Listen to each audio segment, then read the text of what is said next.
Do not say that a thought is trivial. Do not think that a vow is useless.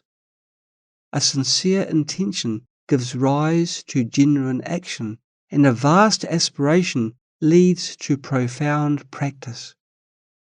Space is not vast. The body-mind is vaster. Diamond is not firm. The power of vows is the firmest. Never say a thought is insignificant. Never say a vow is vain. With sincere intention, actions become true. With vast aspiration, actions become profound. Space is not considered vast. Bodhichitta is the vastest. Diamond is not considered firm.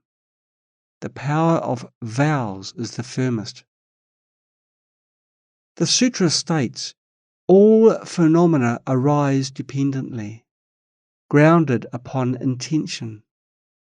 Whatever aspiration one makes, one will attain the corresponding result.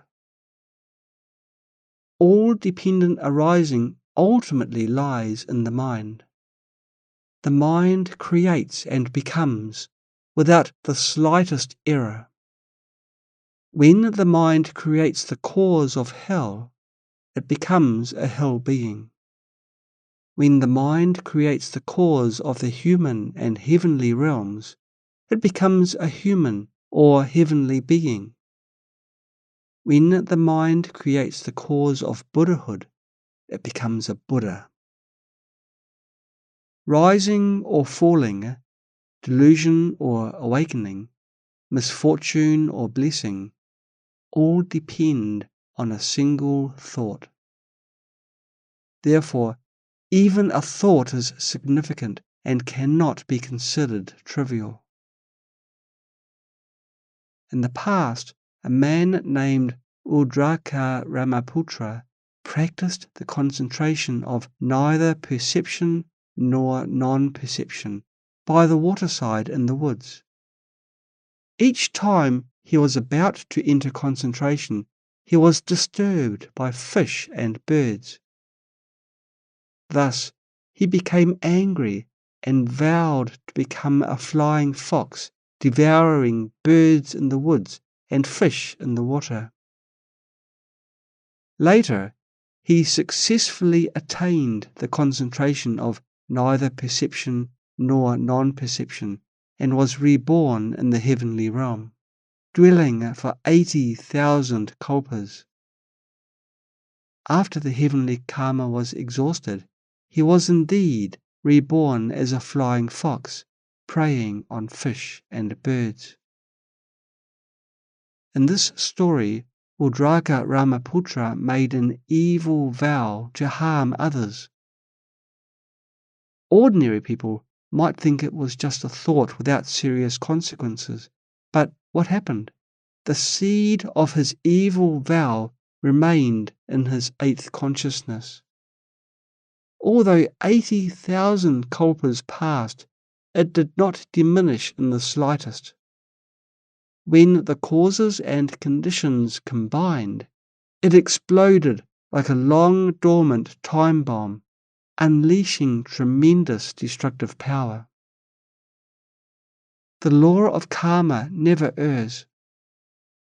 Once a cause is planted, it remains until it bears fruit, unless one repents. Through repentance, the seed is destroyed and will not sprout. Repentance can destroy the seed. Consider this. If evil vows can come true, then virtuous vows will not be in vain. The vow we make to attain Buddhahood and liberate sentient beings will lead us to achieve Buddhahood and save beings in the future. If only evil vows could ripen while virtuous vows could not, then only wicked people would fulfill their wishes, and none of the Buddhas of the past, present, and future could have attained enlightenment. In reality, countless beings have achieved Buddhahood through Bodhichitta. This was true in the past, it is true now, and will be true in the future. A story from the biographies of divine monks. In ancient times, a monk jokingly made a vow before a stone Buddha statue, saying, "If I cannot attain liberation from the cycle of birth and death in this life, may I become a mighty minister in my next life." Later, he did indeed become a great general. Why could even a joking vow come true? Just as even the faintest spark has the power to ignite, a casual vow can still take effect.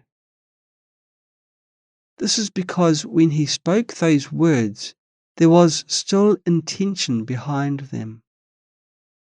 Though said in jest, they carried a degree of sincerity. Why didn't he vow to become something else? He must have admired mighty ministers. The seed for this was already present from past lives. So, when he joked before the stone Buddha statue, that seed surfaced and led him to make the vow. Though he vowed jokingly, the seed was already beginning to grow. Because the seed had been there from his past lives, he naturally made that vow. Though it seemed like a joke, the vow was already beginning to grow. It was half joking, but not entirely. There is a Chinese saying, half joking. His vow was just that, partly in jest, but partly true. This shows that causes are never in vain, and vows are never fruitless. When we make vows sincerely, their power far surpasses that of casual ones, and their effects are greater and longer lasting. The biographies of divine monks also recounts the story of a monk who was well versed in the sutras and treatises. However, wherever he went, no one asked him to teach the Dharma. He sighed in frustration. A nearby monk said to him, "In your study of the Dharma, have you not heard that one must first form connections with beings before attaining Buddhahood? Though you understand the Dharma, without such connections, there is nothing you can do." The monk replied, "Am I to pass my life like this?" The other monk said, "Let me arrange something for you." He then asked what possessions the monk had. The monk said, "Nothing else, only a piece of cloth." The other monk said, "That's enough." He then sold the cloth to buy some grain, took the monk to a secluded grove filled with birds and insects, scattered the grain on the ground, and instructed him to make a vow. Afterward, he said, "Only after 20 years may you begin to teach the Dharma." The monk followed his instructions and began to expound the Dharma 20 years later. Those who received his teachings over the years were the very birds and insects he had fed, now reborn as humans. If even vows made on behalf of others could lead beings out of their animal existences, how much more can our active vows benefit both ourselves and sentient beings? While continuously giving alms to those creatures and building wholesome karmic connections with them, he must have maintained this aspiration. When he fed the birds, he must have held the wish to teach them the Dharma and guide them to liberation. It is truly essential to build positive connections widely. If, as a layperson, you treat all beings with kindness and establish positive connections with others extensively, then after ordination, many people will listen to your teachings and have faith in you. During the Buddha's time, there was a country where the people were difficult to guide. The Buddha said, "They have a karmic connection with Maudgalyayana," and sent Maudgalyayana to guide them. As a result, they willingly accepted his guidance. Someone asked the Buddha, "What connection do they have with Maudgalyayana?" The Buddha replied, "In a past life, Maudgalyayana was a woodcutter. Once, he startled a swarm of bees in the mountains. At that time, he made a positive vow. May I liberate you after I attain enlightenment. The people of this town today are the reincarnations of those bees. Hence, whatever vow one makes, one will receive the corresponding result." From the above stories, we see that making vows brings about real effects. The Sutra of 100 Karma Stories recounts multiple practitioners who made vows before the three jewels in past lives and later fulfilled them through the power of those vows.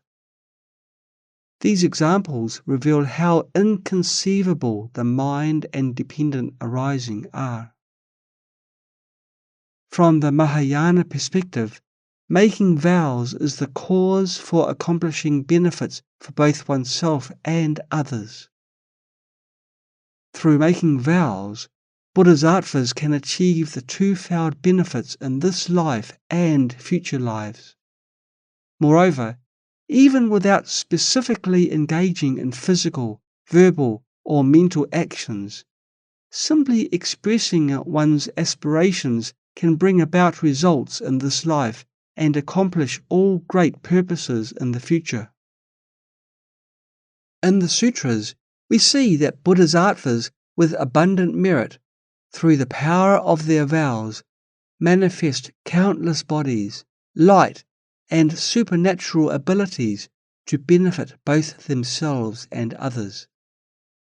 Their spiritual attainments are beyond expression. Their spiritual state is beyond what words can describe. When Bodhisattvas reach a certain level, their way of guiding beings becomes formless, like gentle rain that nourishes all. Such is the way of Bodhisattvas. You would never know when they are beside you, benefiting you, blessing you, or appearing in various forms to guide you.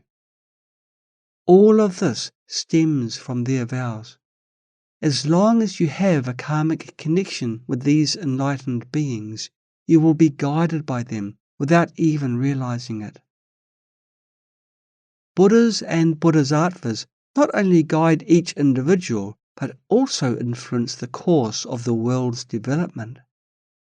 The karma of sentient beings is inconceivable, and so are the vows of the Buddhas. Both forces are functioning. On one hand, there is the power of the vows of the Buddhas and Bodhisattvas. On the other hand, there is the force of the karma of sentient beings. Buddhas and Bodhisattvas guide sentient beings through their vows. These two forces shape the world's direction together.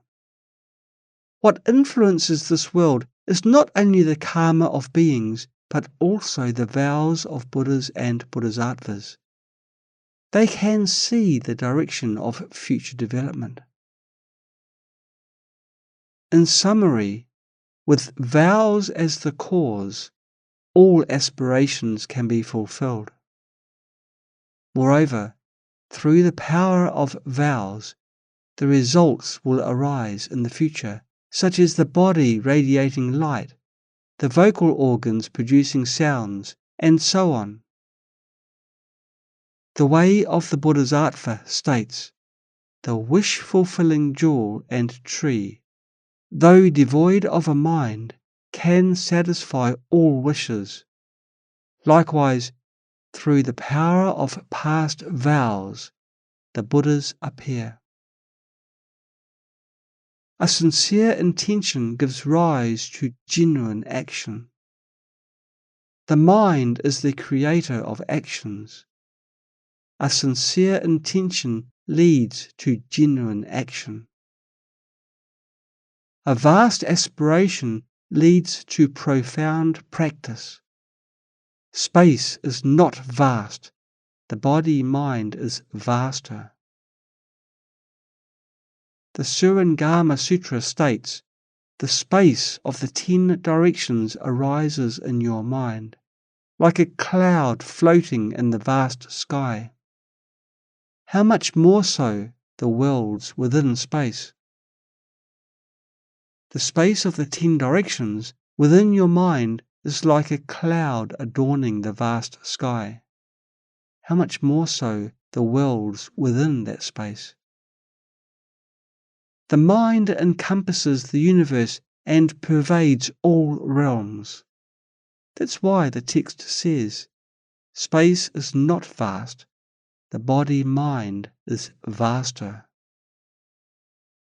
Moreover, from the perspective of conventional bodhicitta, great compassion embraces all sentient beings, and wisdom seeks unsurpassed Buddhahood. It is immeasurably vast and lasting. Hence, in terms of the mind's capacity, space is not vast. The body-mind is vaster. Diamond is not firm. The power of the vow is the firmest. Diamond is not firm means that even a diamond can be destroyed. The treatise on the great perfection of wisdom states, worldly diamond can be shattered when placed on an ox's horn, while the power of vows is indestructible. Even if Mount Sumeru collapses or the 4 oceans dry up, vows cannot be broken by the 4 elements. As long as we don't abandon the Mahayana aspirations in our hearts, their power will never vanish. They will continue to function throughout the future. The chapter on Samantabhadra's practices and vows states, at the final moment of life, the senses of the body decay, loved ones depart, and all social status fades. None of the ministers, palaces, elephants, horses, treasures, or hidden stores follow us. Only the King of Vows remains. It guides us forward at all times, and in an instant we are reborn in the land of ultimate bliss. Hence, all worldly things will perish, but the King of Vows never leaves. As long as one holds the King of Vows, even amid the calamities of birth and death, it is indestructible. If you sincerely uphold my words, then from now on we shall become body friends and establish the Lotus Assembly. If you don't disregard my words, then today's gathering is remarkable. From this moment we shall become inseparable body companions on the path to enlightenment and form the Lotus Assembly, aspiring to be reborn in the Western Pure Land together. What an excellent body connection this is. Many of us, together, be reborn in the Pure Land, see Amitabha Buddha, liberate sentient beings, and attain perfect enlightenment.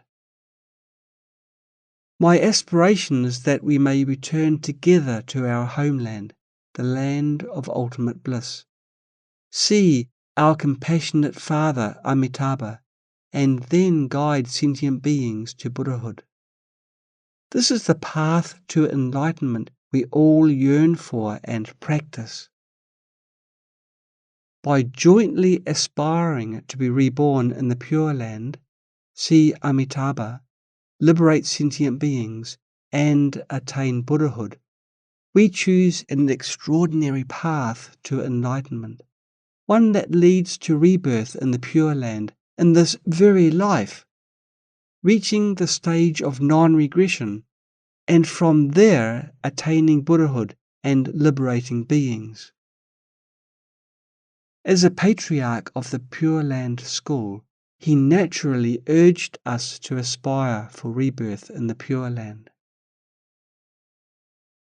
Who would deny that the future 32 marks of excellence and the adornment of 100 merits are rooted in today's vows?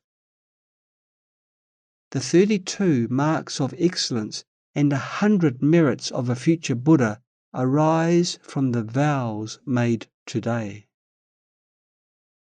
The Flower Adornment Sutra states, Bodhichitta is like the seed of all Buddha Dharmas.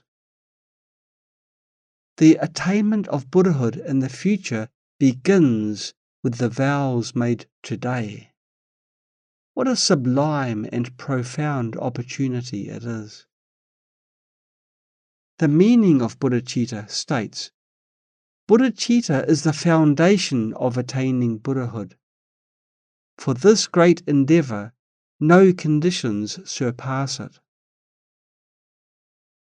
May we encourage each other in this. How fortunate! How fortunate!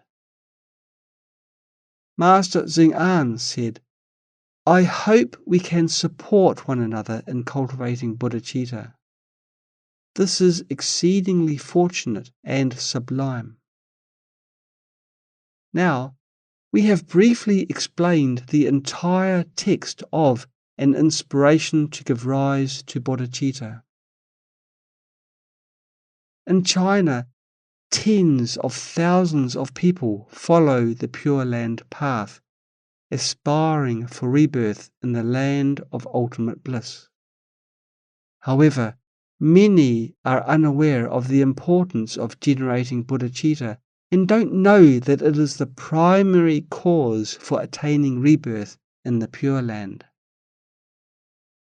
This time, we have chosen to study An Inspiration to Give Rise to Bodhicitta, written by a patriarch of the Pure Land school, to encourage everyone to propagate the teachings on bodhicitta and cultivate bodhicitta diligently. Explaining such an excellent text once is not enough. We should expound it again and again and spread it widely so that all may understand the significance of generating bodhicitta and cultivate it. Of course, we have the lineage and methods for generating bodhicitta. The great treatise provides the methods and pith instructions for cultivating bodhicitta, which we should also study. In fact, the 10 causes and conditions taught in this text each include methods of practice. Now, we conclude our explanation of An Inspiration to Give Rise to Bodhicitta. Let us dedicate the merit of teaching and learning this text to the world. May the Buddha's teachings revive and flourish, and may all sentient beings throughout the universe generate bodhicitta and swiftly attain Buddhahood. Okay, this concludes our study of this text.